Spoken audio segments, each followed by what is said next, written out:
ഹൗസിലേക്ക് പുതിയതായിട്ട് എൻട്രി ചെയ്ത എല്ലാ മത്സരാർത്ഥികളും എന്താ പറയുക, ഒന്നിനൊന്ന് കട്ടയ്ക്ക് സ്ട്രോങ് ആയിട്ട് ഹൗസ് മെമ്പേഴ്സിനെ ചൊറിഞ്ഞുകൊണ്ടേയിരിക്കുകയാണ്. അപ്പോൾ ബിഗ് ബോസിൻ്റെ ഇന്നത്തെ വിശേഷങ്ങളിലേക്ക് എല്ലാവർക്കും സ്വാഗതം. അപ്പോൾ എപ്പിസോഡിൻ്റെ തുടക്കത്തിൽ തന്നെ കാണിക്കുന്നത് എന്താണെന്ന് വെച്ചാൽ, റസ്മിൻ ഭായ് ആണെങ്കിൽ ശ്രീതുവിൻ്റെ പുറകെ നടക്കുന്നതാണ്. എന്നിട്ട് ചെന്നിട്ട് ശ്രീതുവിനോട് പറയുന്നുണ്ട്, ശ്രീതു എനിക്ക് നിന്നോടൊരു കാര്യം പറയാനുണ്ട്, വളരെ പേഴ്സണലാണ്, പിന്നെ ഇത് പോയിട്ട് ആരോടും പുറത്ത് പറയരുത്, നമ്മൾ തമ്മിൽ പേഴ്സണൽ ആയിട്ടുള്ള ഒരു കാര്യമാണ് എന്നൊക്കെ പറഞ്ഞിട്ട് ശ്രീതുവിൻ്റെ അടുത്ത് പറയുന്നു. Sreethu I have A crush on you എന്ന് പറയാണ്.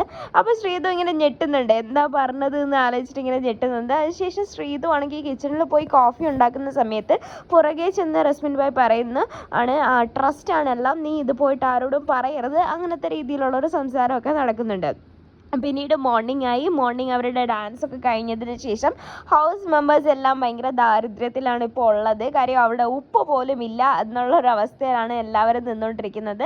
അപ്പം ആദ്യം തന്നെ എന്താ പറയുക, ഒരു പകലൊക്കെ ആയ സമയത്ത് ഏകദേശം നോറ കുറച്ച് പ്രശ്നങ്ങളൊക്കെ ഉണ്ടാക്കുന്നുണ്ട്. അതായത് നോറ ശ്രീരേഖയുമായിട്ട് ടീമപ്പ് ഒക്കെ ചെയ്ത് കഴിഞ്ഞിട്ട് ഈ ജാൻമണിയുടെ വിഷയത്തെക്കുറിച്ച് നല്ല രീതിയിൽ സംസാരിക്കുന്നുണ്ട്. രണ്ടുപേർക്കും ജാൻമണിയോട് നല്ല എതിർപ്പുള്ളത് കൊണ്ട് തന്നെ ആ ഒരു സംസാരവും കാര്യങ്ങളും അവിടെ നല്ല രീതിയിൽ നടക്കുകയാണ്. പിന്നീട് ഇതുപോലെ വൈൽഡ് കാർഡ് എൻട്രീസ് ഓരോന്നായിട്ട് ഹൗസിലേക്ക് കയറി വരികയാണ്. അപ്പോൾ ആദ്യം വന്ന മത്സരാർത്ഥി എന്ന് പറയുന്നത് നന്ദനയാണ്. അപ്പോൾ നന്ദന കുറച്ച് ഓവർ സ്മാർട്ട് ആയ ഒരു മത്സരാർത്ഥിയായി എനിക്ക് തോന്നി. പക്ഷെ പുള്ളിക്കാരി കുഴപ്പമില്ല, ലൈക്ക് ഉള്ള ഫീമെയിൽ കണ്ടസ്റ്റൻസിനെ കമ്പയർ ചെയ്ത് വെച്ച് നോക്കുമ്പോൾ കുറച്ചൊക്കെ വർത്താനം പറയുന്നുണ്ട് എന്നുള്ളതുകൊണ്ട് കുറച്ച് സ്മാർട്ട്നെസ് ഒക്കെ കാണിക്കുന്നുണ്ട്. അത് ഹൗസ് മെമ്പേഴ്സ് തന്നെ അംഗീകരിക്കുന്നുണ്ട്, പുള്ളിക്കാരി കുറച്ച് സ്മാർട്ട് ആണെന്നുള്ള കാര്യം. അപ്പോൾ അങ്ങനെ നന്ദന ഹൗസിൽ കയറി. നന്ദനയാണെങ്കിൽ ഇന്നലെ പറഞ്ഞത് നന്ദനയ്ക്ക് ഈ ഹൗസിൽ എന്താ പറയുക, നല്ല കണ്ടസ്റ്റൻസ് ഒരുപാട് പേരുള്ളതായിട്ടൊന്നും തോന്നിയിട്ടില്ല എന്നൊക്കെയാണ് പറഞ്ഞത്. പക്ഷെ പുള്ളിക്കാരി ഹൗസിൽ കയറിയിട്ട് പറയുന്നത്, എനിക്ക് ആരോടും ദേഷ്യമല്ല, എല്ലാവരോടും സ്നേഹം മാത്രം. അത് പുള്ളിക്കാരിയുടെ ഗെയിം സ്ട്രാറ്റജി ആയിരിക്കാം. എന്തായാലും നന്ദന വളരെ നല്ലൊരു ഇൻട്രൊഡക്ഷൻ തന്നെ കൊടുത്ത് അവിടെ നിൽക്കുന്നുണ്ട്. പിന്നീട് കാണാൻ സാധിക്കുന്നത് അടുത്ത അഭിഷേക് ജയദീപ് ആൻഡ് അഭിഷേക് ശ്രീകുമാർ രണ്ടുപേരും ഒരുമിച്ചാണ് ഹൗസിലേക്ക് എൻ്റർ ചെയ്യുന്നത്. അപ്പോൾ അവരുടെ ആ ഒരു എൻട്രി മാസമായിട്ട് തന്നെ നടന്നു. മൂന്നാമത് 3 പേരും സിബിൻ, അതുപോലെ പൂജ കൃഷ്ണ, പിന്നെ സീക്രട്ട് ഏജന്റ് 3 പേരും ഒരുമിച്ച് വീണ്ടും ഹൗസിലേക്ക് വന്നിരിക്കുകയാണ്. അപ്പോൾ ബിഗ് ബോസ് ഹൗസ് മൊത്തത്തിൽ അംഗങ്ങളായിട്ട്, അതായത് ബിഗ് ബോസ് ഹൗസ് എങ്ങനെയായിരുന്നു ആദ്യം അത്രയും ആൾക്കാർ കൂടിയിട്ട് ഇപ്പോൾ ഹൗസ് നിറഞ്ഞിരിക്കുകയാണ്. അപ്പോൾ അത് എല്ലാവരെയും സ്വീകരിക്കുന്നുണ്ട്.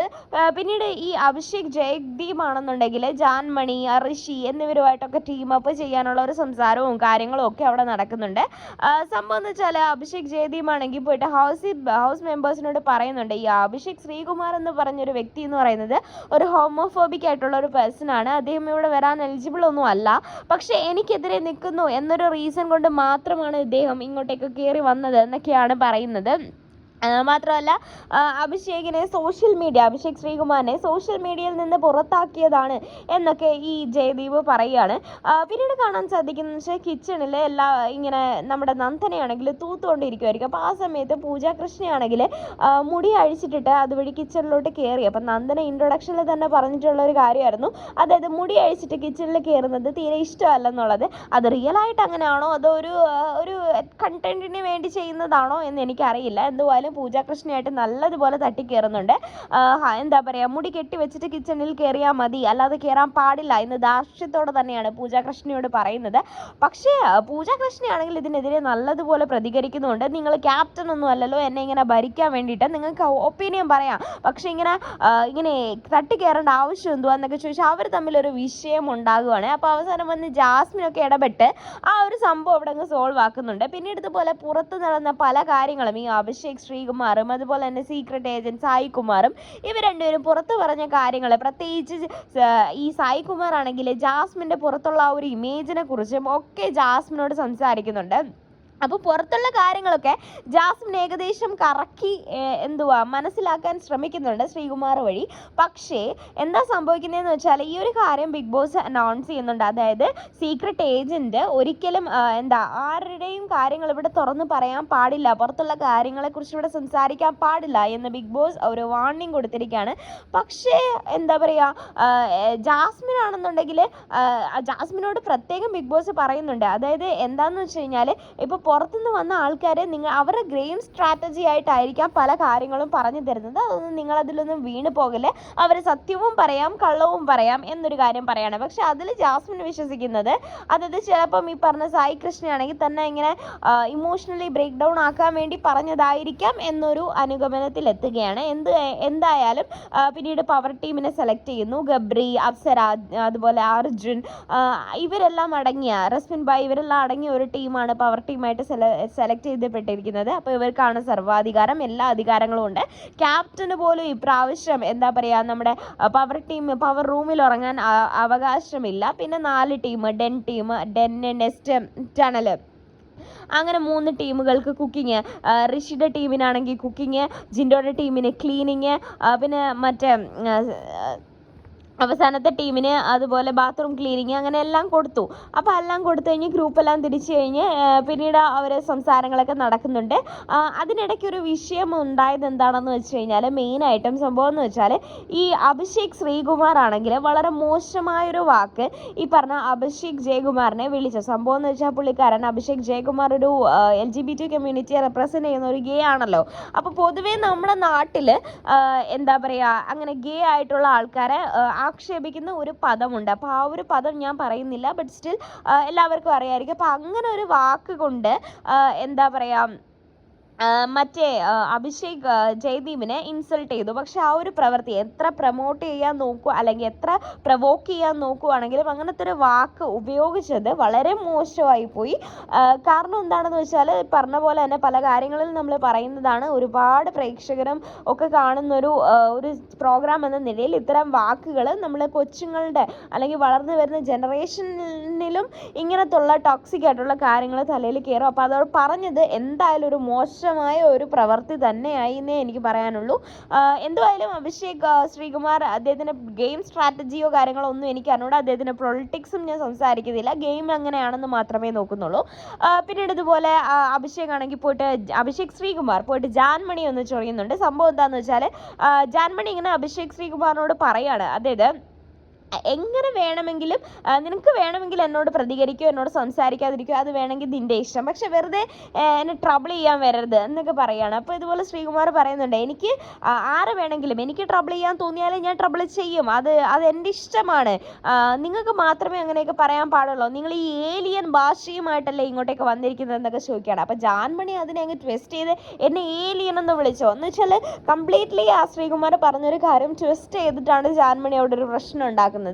ആ ഒരു കാര്യത്തിൽ എന്താ പറയുക, ശ്രീകുമാർ പറഞ്ഞ വാദത്തിനോട് എനിക്കും യോജിപ്പുണ്ട്. കാരണം എന്താണെന്ന് വെച്ചാൽ, ശരിക്കും പറഞ്ഞിട്ടുണ്ടെങ്കിൽ സോഷ്യൽ മീഡിയയിൽ ഏറ്റവും കൂടുതൽ കളിയാക്കളി കേൾക്കുന്നത് ജാൻമണിക്കാണ്. കാരണം എന്ന് വെച്ചാൽ, പുള്ളിക്കാരുടെ ഭാഷ മനസ്സിലാവുന്നില്ല എന്നുള്ളൊരു കാര്യം, ആ ഒരു ബുദ്ധിമുട്ട് എനിക്ക് പല പ്രാവശ്യം തോന്നിയത് കൊണ്ട് തന്നെ ആ ഒരു പദപ്രയോഗം ഞാൻ തെറ്റായിട്ട് എനിക്ക് തോന്നിയില്ല. പിന്നീട് ഇതുപോലെ ഒരു ഓപ്പൺ നോമിനേഷനാണ് നടക്കുന്നത്. അപ്പോൾ എല്ലാവരും, അതായത് പവർ ടീം ഡയറക്റ്റായിട്ട് നോമിനേറ്റ് ചെയ്ത ജിൻഡോയും പിന്നെ ഓരോ ഹൗസ് അംഗങ്ങളും അവർക്ക് തെറ്റാണെന്ന് തോന്നിയ ആൾക്കാരെ ഇങ്ങനെ നോമിനേറ്റ് ചെയ്യുന്നുണ്ട്. ജാൻമണിക്ക് ഒരുപാട് വോട്ട് കിട്ടി. അതുപോലെ ഇന്ന് തന്നെ വന്ന അഭിഷേക് ശ്രീകുമാറിന് ഒരു 9 വോട്ട് കിട്ടിയിരിക്കുകയാണ്. അത് കാരണം എന്ന് വെച്ച് കഴിഞ്ഞാൽ, അഭിഷേക് ജയദീപിനെ വളരെ മോശമായൊരു വാക്ക് ഉപയോഗിച്ചു എന്നാണ് പറഞ്ഞത്. എല്ലാവരും എന്തുകൊണ്ടാണ് അദ്ദേഹത്തെ ആ ഒരു കാര്യം പറഞ്ഞ് നോമിനേറ്റ് ചെയ്തതെന്ന് എനിക്ക് അറിയില്ല. കാര്യം എല്ലാവരും അത്രയും പൊളിറ്റിക്കലി കറക്റ്റായിട്ടുള്ള ആൾക്കാരാണോ എന്നൊരു കാര്യത്തിൽ എനിക്ക് സംശയമില്ലാതെ ഇല്ല. ചിലപ്പോൾ ഒരു എന്താ പറയുക, ഒരു സ്ട്രോങ് പ്ലെയർ ആണെന്ന് തോന്നിയത് കൊണ്ട് ഒഴിവാക്കാൻ വേണ്ടി ശ്രമിച്ചതായിരിക്കാം. എന്ത് തന്നെയായാലും അഭിഷേക് ശ്രീകുമാർ ഉപയോഗിച്ച ആ വാക്ക് മോശം തന്നെയാണ്. അത് ഒട്ടും അംഗീകരിക്കാൻ പറ്റത്തില്ല. അയാൾ ഇതുപോലെ നോമിനേറ്റ് ചെയ്യപ്പെട്ടിരിക്കുന്നു. നോമിനേറ്റ് ചെയ്യപ്പെട്ടിരിക്കുന്നത് ശ്രീരേഖ, ശ്രീതു, നോറ, പിന്നെ ശരണ്യ, അങ്ങനെ ഒരു 7 പേരാണ് ഫൈനൽ. ജിൻഡോ ഡയറക്റ്റായിട്ട് നോമിനേറ്റ് ജിൻഡോ, ശ്രീകുമാർ, പിന്നെ ജാൻമണി എന്നൊക്കെ എല്ലാവരും കൂട്ടി ഒരു 7 പേരാണ് നോമിനേറ്റ് ചെയ്യപ്പെട്ടിരിക്കുന്നത്. അപ്പോൾ ഈ നോമിനേഷൻ പ്രക്രിയ നടക്കുന്നതിൻ്റെ ഇടയ്ക്ക് മറ്റൊരു വിഷയം നടക്കുകയാണ്. സംഭവം എന്താണെന്ന് വെച്ചാൽ, ജാൻമണി ആണെങ്കിൽ സായി കൃഷ്ണ വന്നിട്ട് ജാൻമണിയെ നോമിനേറ്റ് ചെയ്യുന്ന സമയത്ത്, അതായത് നോമിനേഷൻ പ്രക്രിയയിൽ അവർക്ക് എന്താണെന്ന് വെച്ച് കഴിഞ്ഞാൽ, ഒരു കറുത്ത കളറിലെ പെയിൻറ്റ് കാണും. ആ പെയിൻറ്റ് ഉപയോഗിച്ച് അവർ ഏതെങ്കിലും ഒരു ശരീരഭാഗത്ത് അവരെ മാർക്ക് ചെയ്യാം എന്നുള്ളൊരു ഇതാണ് വരുന്നത്. അപ്പം ജാൻമണി എല്ലാവരും നോമിനേറ്റ് ചെയ്യുന്ന സമയത്ത് അവരോട് പറയുന്നുണ്ടായിരുന്നു, എൻ്റെ മുഖത്ത് ഇങ്ങനെ കറുത്ത പെയിൻറ്റ് അടിക്കാൻ പാടില്ല, എൻ്റെ ശരീരത്തിൽ വേണമെങ്കിൽ ചെയ്തോളാൻ പറയുന്നുണ്ട്. പക്ഷേ സായി കൃഷ്ണ വന്നിട്ട് ജാൻമണിയുടെ മുഖത്തെ വരയ്ക്കൂ. അപ്പോൾ ജാൻമണി പറയുന്ന ഒരു കാര്യം എന്ന് വെച്ച് കഴിഞ്ഞാൽ, എൻ്റെ മുഖത്ത് വരയ്ക്കാൻ പറ്റില്ല, കാരണം എൻ്റെ നാട്ടിലെ ആൾക്കാരെ മുഖത്ത് ഇങ്ങനെ കരി വാരി തേക്കാന്ന് പറഞ്ഞു കഴിഞ്ഞാൽ അതിന് വേറൊരു അർത്ഥമാണുള്ളത്.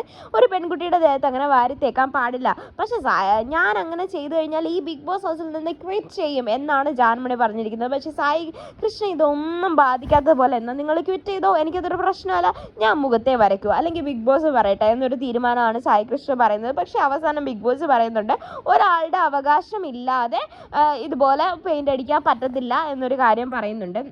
പിന്നീട് എനിക്ക് തോന്നിയ മറ്റൊരു കാര്യം എന്ന് പറഞ്ഞു കഴിഞ്ഞാൽ, ഈ അഭിഷേക് ശ്രീകുമാർ എന്ന് പറഞ്ഞ പുള്ളിക്കാരൻ എന്താ പറയുക, ഒരുപാട് ഈ പ്രാവശ്യത്തെ ബിഗ് ബോസിൻ്റെ ഒരു കണക്കനുസരിച്ച് ഒരു ഓവർ ടോക്സിക് ആയിട്ടുള്ള ഒരാൾക്കാരെയൊക്കെ ബിഗ് ബോസ് പുറത്താക്കുന്നതാണ് കാണാൻ സാധിക്കുന്നത്. അപ്പോൾ അഭിഷേക് ശ്രീകുമാർ കൂടുതൽ ടോക്സിക് ആയിട്ട് മനുഷ്യവിരുദ്ധമായ കാര്യങ്ങൾ ഹൗസിനുള്ളിൽ പറയുവാണെങ്കിൽ അതിൻ്റെ പേരിൽ തന്നെ അദ്ദേഹം പുറത്താക്കപ്പെടും എന്നുള്ള കാര്യത്തിന് ഒരു സംശയമില്ല. കാര്യം എന്തുകൊണ്ടാണ് ഈ പറഞ്ഞ രതീഷേട്ടൻ പുറത്തായതെന്നുള്ള കാരണം മിക്കവാറും ആൾക്കാർക്കും അറിയായിരിക്കും. അതുകൊണ്ട് തന്നെ ഒരുപാട് ടോക്സിക് ആയിട്ടുള്ള കാര്യങ്ങൾ പറഞ്ഞു കഴിഞ്ഞാൽ അത് എന്തായാലും അദ്ദേഹം പുറത്താകുക തന്നെ ചെയ്യും.